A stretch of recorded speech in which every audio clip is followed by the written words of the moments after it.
guys. Welcome. Let's do this. Took me a while to settle down to this spot. I think I have the most comfortable position right now. I have no idea what I'm going to talk about.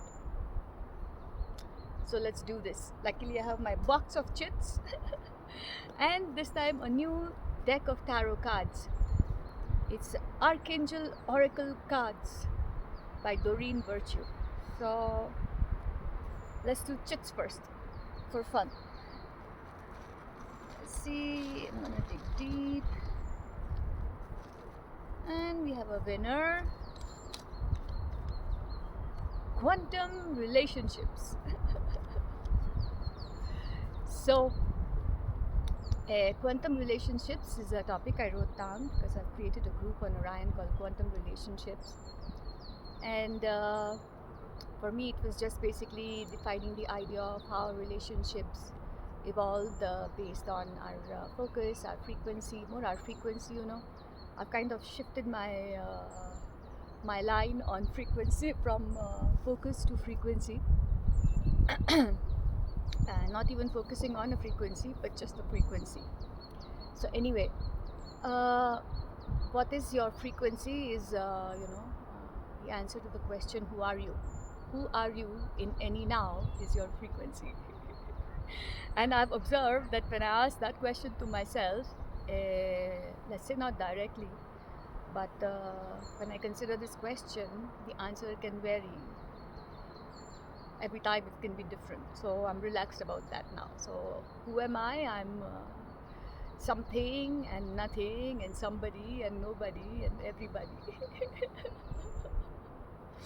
So it's interesting because the idea of relationships has been hovering in my consciousness.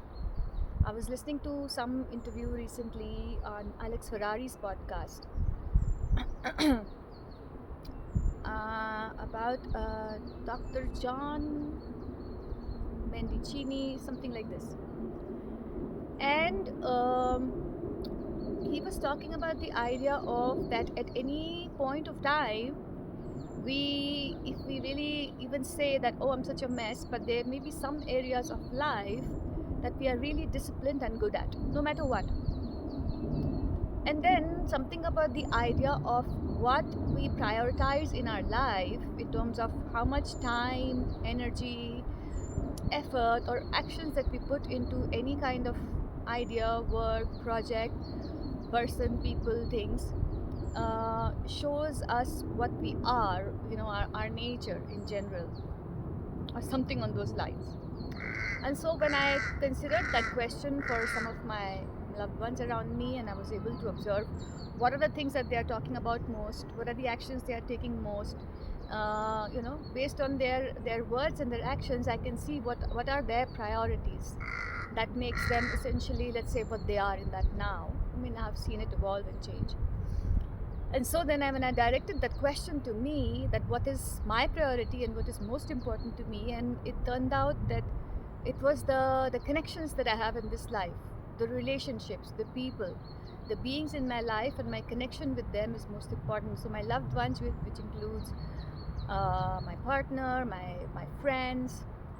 And then even then, these labels have become insufficient to me, because at some point of time, I arrive at the conclusion that there is no relationship that can be really defined as anything specific, except that it may dominate in terms of certain functions. So that a friend is usually a friend, and a partner maybe a lover, and also a friend, and even feel like a sibling, or even have this kind of parental energy. And the same thing is applicable to every being and every loved one that I have in my reality, in the now. And so I realized that the most important thing in my life is the connections. Not so much the material thing, not so much abundance, not so much about money, not so much about the things I own, or I don't know. It's the connections, top priority. And how I observed myself spending my time, energy, presence in maximum is in the idea of those who are around me. I like to be present to them fully, which means that I would usually not carry a device, for example a phone or something, when I'm in the presence of anyone in general, and my loved ones, so that I can be fully present to them in every way. And then even when I am with myself, I will find sometimes, suppose I'm somewhere and I make a beautiful picture, I may feel in that moment to share it with some of those that I love. Or here and there, every now and then, I might just send certain messages or forwards or pictures or just anything about my now. Or sometimes it may just flow through me to pick up the phone or call someone or something like this. So that is where I seem to put my most time and focus and energy. And they are not many. I'm not on social media as such. My social media is WhatsApp. So all the people that I know and love in my reality are on WhatsApp. And I give them all my focus and love and pleasant presence and energy through this medium, which is wonderful because it's one-on-one. So whenever I reach out to somebody, my full focus, attention, love is directed at them, whether it's a forward or a picture or a message or a call. So that's where I came at. And in terms of relationships, I'm going to address the idea of the relationship of love, because I went through what would be called a very classic journey of a human in a woman form. Although these traits I do not ascribe to men or women, but let's say I went through this journey of being a completely jealous, possessive, controlling, manipulative being in my love relationships, to someone who has managed to arrive at a relaxed state of unconditional love in freedom to myself and freedom to the one I love. And this journey happened with great gratitude to my partner, and also a very close friend of mine who I observed in the beginning of this journey in 2020 when I started a new way of life. That I observed what in my analysis that seemed to be the perfect human relationship of two lovers, partners, that kind of idea. I saw two beings who were in different parts of the world, yet they had been together for many years, and of course they would meet as and when they could because of their professional and personal preferences. They were in different parts of the world, yet in the beginning of the relationship they had the classic, the honeymoon period and the romance and all this. And as I observed them over the years, even talking over the phone literally every day sometimes for hours, my friend is cooking and he's doing his workout, but they're just talking to each other, the phone is on. One may go to the bathroom and brush their teeth and the phone is still on, and they're talking to each other for hours as if they're spending the day together, and so much in love. You can see all the romantic lovey-dovey things. Sometimes you can see the kind of friendly things. Sometimes you can see what my friend calls Kung Fu Panda or the pow wow moments, when they just seem like they are totally at each other's throats. And then see them again really fast reset to love, or maybe that call ends and then the next day they are back to again the lovey-dovey things, or the like as if nothing happened. So I saw a relationship operating beautifully in the now, and they had a consistent frequency of unconditional love no matter what transpires between them, and whether they are together physically or whether they are in different parts of the world. And that is something that I had not experienced. And so when my partner arrived, then I had my classic honeymoon phase of like everything is la-di-da, we are so much in the now and everything is perfect and magical, and wherever we go it's beautiful, and everywhere we are invited and people are just complimenting on just looking at us, wow, you two look like the perfect lovers and this and that. And then came the phase after maybe 2.5 years of this, the intense shadow work, where all my darkness came out. And I observed, therefore, in my mirror, my partner, that all his darkness, what I observed as perceived as darkness, came out. And now it was the greatest bliss and joy, and like magical things turned into the greatest pain and terror and just sheer torture. Physical, mental, emotional, nothing was working. It was all just crazy. And so then we had these loops of being together as much as we could, because of course the attachment grows. The first thing that happens is attachment, classically, if you consider it in the human sense, which is natural and normal, let's say. And then because of the attachment, we would try to drag it out and stay together as much as possible, even though nothing is working out. We're not aligned in anything, not even feeling hungry at the same time, not even wanting to do the same things, and like wanting to be in different places with different people and do different things. And yet we choose to be together because we were both wanting to not because we feared losing each other because of the attachment and the feeling that I will be abandoned or lose, and like all the kind of things that come in your consciousness. Uh, and then as in these and then when it was too much and we could not tolerate, then one or the other of us would say, I'm off, I'm going, I'm leaving, this and that. So happened in a role several times. And all these periods that I spent alone together, when we were not together, were the most beautiful moments for me. The most difficult, my mind would say at that time, but the most beautiful moments that I observed, as I understand now, for me to be just with me, first of all, then to be in the presence of my other loved ones. I could be in the most beautiful parts of the world. I was traveling,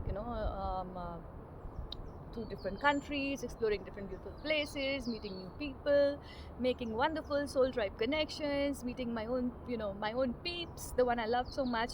And just as same as lovers, but let's say we don't have that romantic connection, but we are still true lovers of each other, my friends.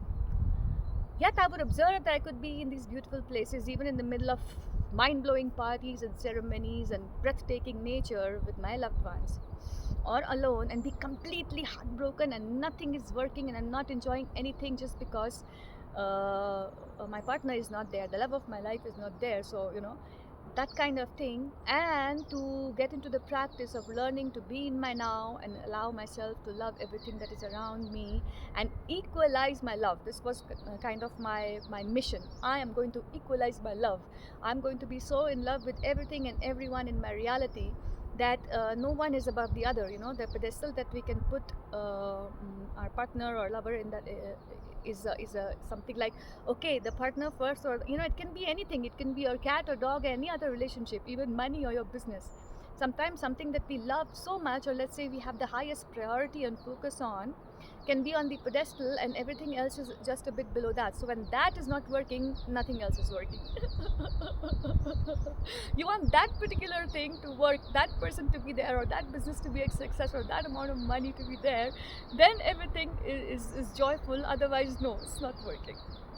So this mission of equalizing my love took me a while, and let's say the bulk of it arrived from the my great practice of learning to be alone with myself, first of all, with nothing and nobody. So mostly in nature places, or just wherever I was traveling, I would just be alone with myself. And sometimes even my body would be like so tired and going through all kinds of aches and pains and different things happening, that it would not even allow me to move. So there were moments when I would be in the middle of a jungle and in a beautiful Airbnb surrounded by nature and butterflies and dragonflies and hummingbirds and all the shenanigans, maybe even a beach and all this. And then here I am, unable to move. I have to sit and look at the same scenery all day long. And even to get up to go to the bathroom to go and pee was like a big task, or to go and make a small tea for myself was like too much for the body. So I was humbled by my body to have no choice but to sit in one spot and do nothing and just be, and then watch everything going through me. And also sometimes there was no internet, so I had no YouTube to entertain me with oracles and tarot cards which will tell me cool things about what will happen, in my relationship and how things will work out. Or to get some signs and indication of what's happening with him out there, maybe something is brewing, something is working out. All those kinds of things. So when there was no internet, first I would go to my downloads. Sometimes I would have these smart downloads. I'm like, I have something to entertain myself. The time will pass somehow. And then sometimes when the downloads are finished, here I am again sitting and watching the beautiful dragonflies and beautiful birds and amazing exotic scenery of nature, and I'm like, so what? I'm not happy, it's not working. I'm in the most beautiful part of the world, in a beautiful place of stay, and like everything is sorted. I have all the comforts, I have all the kind of foods that I want to eat, everything is available, and it's not working. So as I humbled myself and learned to be with me, they arrived the point, I remember, I think I was in Egypt. And in Egypt, I was in Luxor, staying in a beautiful apartment by this beautiful friend I made, a local friend there in Luxor, Muhammad. And it was his apartment on the Nile, surrounded by a beautiful village. And there was this moment when I was supposed to pack my backpack and go to my next destination, which was Morocco. And by then I was so tired of being alone, hermiting it out, working things on, and I was also kind of beginning to feel I have no home. When your highest priority loved one is not around, somehow you kind of tend to feel kind of homeless. You feel like I'm nobody, I have no home, even though you may be staying in a beautiful luxury home or a palace, it doesn't matter. And I'm like packing my backpack, going to another beautiful country, but it doesn't matter for me, it's just another movement. And I got that feeling that I'm just so alone. I have my loved one is not there, and doesn't matter. My friends are calling me on WhatsApp, this and that, and we are talking, checking on me, and everything is there, but still. So I broke down, I was crying, and that moment I started saying home, home, and I realized it sounded so much like Om, and I just kept chanting, crying and chanting home, home. And then as my eyes were closed, in that darkness, suddenly I felt whatever is one can call as God, as that darkness itself, as that nothingness and nobodiness, is right here in that darkness. Because I made the logic that nobody has still been able to describe what is God. So let's say if God is undescribable and he looks like nothing, so this darkness is, let's say, the closest to it. What I see inside, and here he is. And so suddenly that whole feeling of being alone was gone, and I felt like warm and comforted, and I just got this understanding that I am home. I am home within me. I am the home itself. So there's no concept of looking for home. And everything that I imagine is out there. Everything and everyone that I imagine is out there who can come in my present now. So even if they appear through a portal and would make me happy, is all my own projection. It's all coming out of me. Because who are these beings I'm talking about? They are not here. I see this beautiful home in which I am, this big beautiful glass wall, the river Nile, and the boats passing by, and the birds and everything. And that's all there is in the now. And here I am home. So it was a mix of all these different ideas. And then, I went off to my next destination and continued my journeys. So, how I was able to finally free myself from this idea of jealousy and possessiveness, and prioritizing on only one being as the source of my joy, was when I started to allow myself to look at everything and everyone in my reality as my highest lover. So right now, the trees around me, or this earth and everything that I have, are my highest lovers. Why? Because they're here now. They're here for me. Whether I drink this, water from this bottle or not, it is still here and it's for me. This is my highest lover now. And let's say those who arrive at this video and listening to my shenanigans right now are my highest lovers. So, so my entire focus is on that or them, which are in my here and now. And this idea, well, it took some time to just, let's say, practice this, or like bring myself to this again and again, the focus, until it became my kind of core stable frequency. And not only that, I realized that this idea, the fear that I have that my partner or my friends, or let's say specifically in the idea of romantic relationship, my partner may at some point decide to fall in love with somebody else and go off and make their life with somebody else, and maybe stay in touch with me, or maybe we are like, I'll never see them at all, is absolutely fine as long as it is their joy. And there is absolutely no way that I can hold on to them, just like I cannot put my hand in a river and hold the water. Like many masters have said this, given this example. And when I applied the same thing to me, I said the same thing can happen to me as well.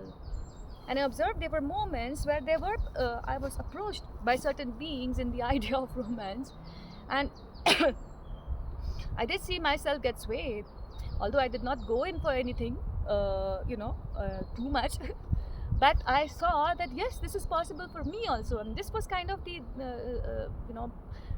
my heart being, or my bubble being burst, where this idea of true love and the one and soulmate and twin flame and be together forever which was something that I grew up as a child dreaming of as the greatest dream of my life. Since seeing all these movies and reading all these romantic novels, I was like, this is the way. When you find the one, they are the one, and they'll only focus on you and nobody and nothing else. And same for me, and I'm the most loyal person on this earth and all the shenanigans. And then I realized, no, even I'm not that. You know, when push comes to shove, and here I am in the now, and this lover that I'm dying for so much is not there, and then arrives another being who is another wonderful magical being, entirely capable of loving me and receiving my love in the idea of romance, and I'm like, wow, this is possible too. And then the big bubble was burst, and I realized, yes, since I allow myself this joy, then this joy is allowed for everyone, including my own partner. And so that if any point of time they would want to have more and explore more with other partners, well, then so be it, because if there's a smile on their face and it is giving them joy, then if I truly unconditionally love them, then it's totally fine, because I allow myself the same privilege. So from the first time this idea stuck to the first time this idea to the time when this idea really integrated, also took some time, not too much, but it's integrated, and now I'm totally relaxed. And not only that, it's childish to assume like there's only one way in which your partner may or may not be around. Life is what they say, what Bashar says, one of the laws of the universe. Change is the only constant, one of the 5 laws that he mentioned. And so then, who knows whether I'm here this next moment, who anybody in my life is here the next moment, then all kinds of things are always changing. So what we take for granted is really just a joke. And so then it brought me to great humility and gratitude for what is already there, and instead of visualizing and worrying about what's going to happen in the future, about losing what you have now that you love, I choose to be in gratitude and fully appreciate them who are here now and being loved. And all my imaginations and like kind of drastic forecasts of all the things that can go wrong in my life about anything, whether it's abundance or relationships, were kind of just cleared out. Because we will never know. You can never know what's going to happen in the next moment. A portal can open here, and the Pleiadians can arrive, or a crow will arrive and start crowing, or I will be thirsty and I'm going to have water. All kinds of things can happen. Who knows what? So you just cannot predict anything, and all you can have is some ideas of the future based on some ideas or experiences, what you call memories of the past, which is all just data. It's pointless. So I let it all go, and then decided that the best policy for me for now is to stay in the now and enjoy and appreciate all that is already here to the fullest, and love it to the fullest, because it's here now. And how long it's going to be there, no one knows. And so then another practice that helped me was that I would check with myself at some point, if I had only 3 months to live, or 3 weeks to live, or just few days to live, what would I spend that time doing, or who would I like to be with? And this kind of clears out everything, like all the kind of like judgments, or like kind of dark projections, or like painful ideas that you may project on people that you love, about whether they'll be with you or not be with you, or here or not. It all just vanishes, and you're like, it doesn't matter, I just want to enjoy the most whatever is here now to the fullest. And this idea also makes me more present, more in my nows, and more relaxed and more coherent. So yeah, that's what I had to say about quantum relationships. So from me evolving from a being who assumed the idea of love and romance to be the one and only, the twin flame, the soulmate, to arrive to a mutual agreement between my partner and I that we are just two beings sharing magical moments together, and then allowing ourselves to show ourselves how often we like to do that, in full freedom,